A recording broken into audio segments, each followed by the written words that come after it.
Bien, nous allons voir comment construire un schéma fonctionnel pour parler et faire un bilan de la réponse immunitaire.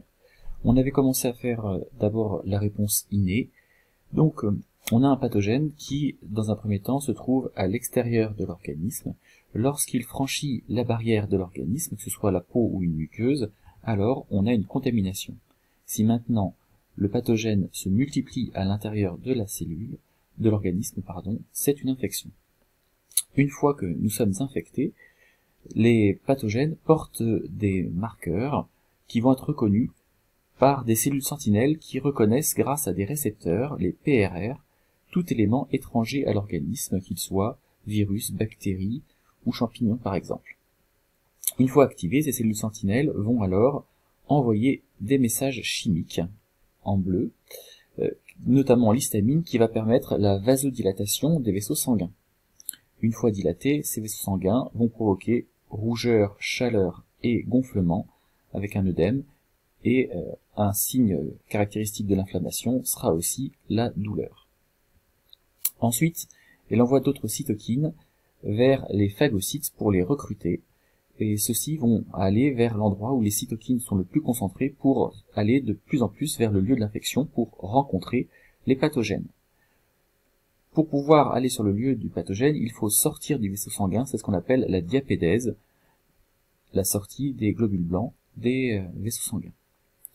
Une fois rencontré, le phagocyte va réaliser la phagocytose, ce qui va libérer des déchets qui vont aller vers le milieu extérieur, ou alors ils vont se transformer en cellules présentatrices d'antigènes et faire le lien avec la réponse immunitaire adaptative.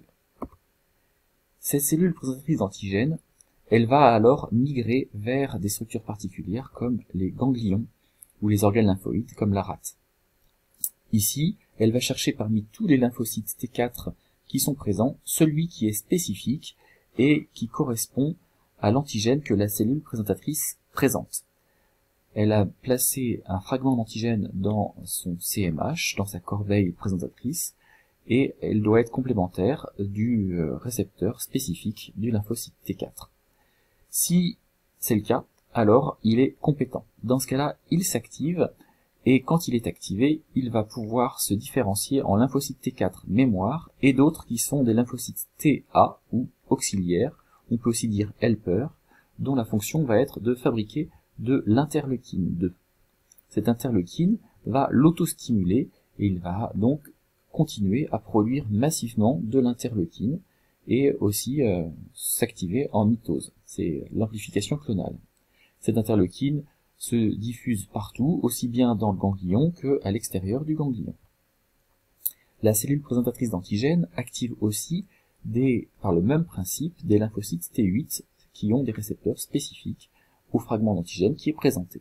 Alors, ils deviennent activés et, dans ce cas-là, développent des récepteurs à l'interleukine, ce qui fait que seuls ces lymphocytes vont pouvoir recevoir le message envoyé par les lymphocytes T auxiliaires de se multiplier et de faire une amplification clonale en deux catégories, des lymphocytes T8 spécifiques mémoire, mais aussi des cellules différenciées. Là, ce sont des lymphocytes T cytotoxiques, on peut aussi dire killer. Là, c'est la différenciation.